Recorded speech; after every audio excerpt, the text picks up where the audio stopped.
53,096টি পরিবারকে family card প্রদান করা হয়েছে। হযরত শাহজালাল আন্তর্জাতিক বিমানবন্দরের তৃতীয় টার্মিনাল দ্রুত চালুর উদ্যোগ নেওয়া হয়েছে।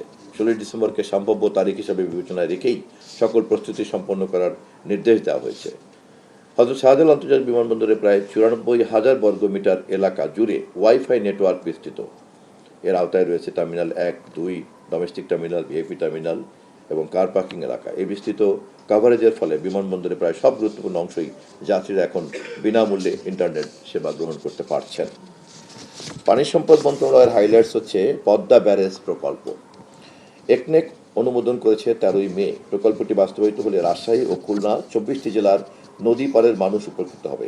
এই অঞ্চলে সুপ্রিয় পানির সংকট কাটবে, পাশাপাশি কমবে লবণাক্ততা, প্রাণ ফিরে পাবে মৃতপ্রায় নদীগুলি। কৃষি, মৎস্য ও পরিবেশের জন্য আসবে ইতিবাচক পরিবর্তন। 2026-এর জুন থেকে 2033-এর জুনের মধ্যে 33,474 কোটি টাকার এই প্রকল্পকে আমরা সম্পন্ন করতে পারব বলে আশাবাদী।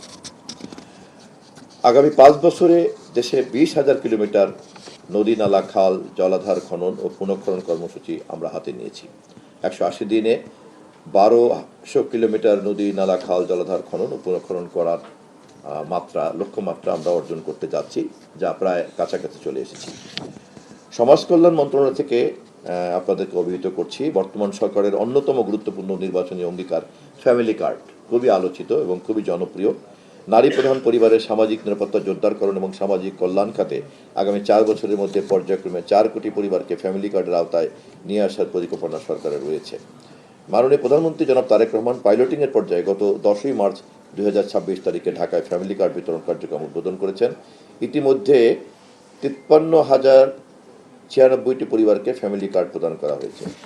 প্রতিটি কার্ডে আপনারা জানেন 2,500 টাকা করে তারা পাবেন। ধর্ম বিষয়ক মন্ত্রণালয়ের তেমন কোনো হাইলাইটস আমি এই মুহূর্তে উল্লেখ করছি না সময় বাঁচানোর জন্য। তবে উল্লেখযোগ্য হচ্ছে যে আমরা সম্মানী ভাতা দিচ্ছি মুয়াজ্জিনকে, মন্দিরের পুরোহিতকে, সেবায়েতকে, বৌদ্ধবিহারের অধ্যক্ষকে, উপাধ্যক্ষকে, যা ইতিমধ্যে আপনারা নিজেরাই সংবাদ আকারে জাতিকে জানিয়েছেন। শ্রম কর্মসংস্থান মন্ত্রণালয় গত প্রায় 18 বছরের মধ্যে প্রথমবারের মতো গত ঈদুল ফিতর উপলক্ষে কোনো শ্রমিককে হাহাকার করতে হয়নি। শ্রমিক, মালিক, সরকার অংশীজনের সঙ্গে সমন্বিত আলোচনার ভিত্তিতে এবং প্রয়োজন অনুযায়ী ব্যাংকিং সহায়তা প্রদান করে নিশ্চিত করা হয়েছে সব শিল্প কারখানার শ্রমিকদের ঈদের আগেই তাদের বেতন, বোনাস ও অন্যান্য সুবিধাটি পরিশোধ করা হয়েছে। দীর্ঘদিন পর আবারও খুলেছে মালয়েশিয়ার শ্রমবাজার। বিকল্প শ্রমবাজার খুঁজতে ইউরোপের 7টি দেশের সঙ্গে দ্বিপাক্ষিক চুক্তি স্বাক্ষরের উদ্যোগ গ্রহণ করেছে সরকার।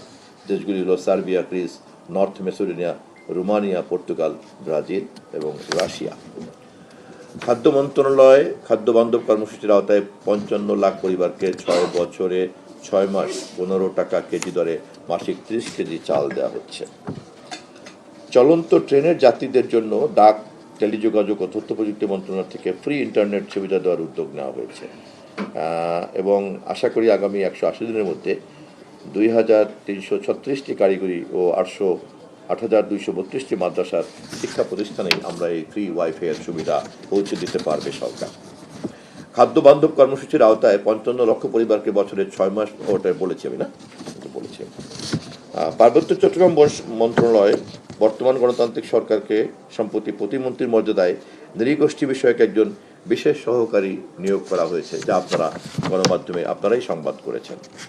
মুক্তিযুদ্ধ বিষয়ক মন্ত্রণালয় উন্নত চিকিৎসার জন্য আহত 152 জন জুলাই যোদ্ধাকে রাশিয়া, থাইল্যান্ড, সিঙ্গাপুর ও তুরস্কে পাঠানো হয়েছে। এর মধ্যে 92 জন চিকিৎসা দেশে ফিরেছেন এবং বর্তমানে 60 জন বিদেশে চিকিৎসাধীন রয়েছেন। চিকিৎসা ও অন্যান্য যাবতীয় খরচ মুক্তিযোদ্ধা বিষয়ক মন্ত্রণালয় বহন করেছে।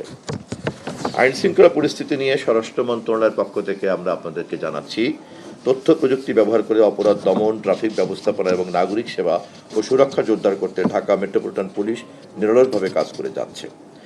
AI based road transport act violation detection system, এই সফটওয়্যারের মাধ্যমে ঢাকা মহানগরীর যানজট নিরসন ও ট্রাফিক ব্যবস্থাপনা আধুনিকায়নে ঢাকা মেট্রোপলিটন পুলিশ কর্তৃক বুদ্ধিমত্তা, আর্টিফিশিয়াল ইন্টেলিজেন্স ব্যবহার করে ট্রাফিক আইন লঙ্ঘন শনাক্ত ও আইন প্রয়োগের উদ্দেশ্যে AI based road transport act violation detection system চালু করে 25টি সিগন্যাল পয়েন্টে স্থাপিত ক্যামেরা ব্যবহার করে যান চলাচলের মনিটর, ট্রাফিক আইন লঙ্ঘন শনাক্ত করে ট্রাফিক প্রসিকিউশনের মাধ্যমে মামলা দায়েরের কার্যক্রম করেছি।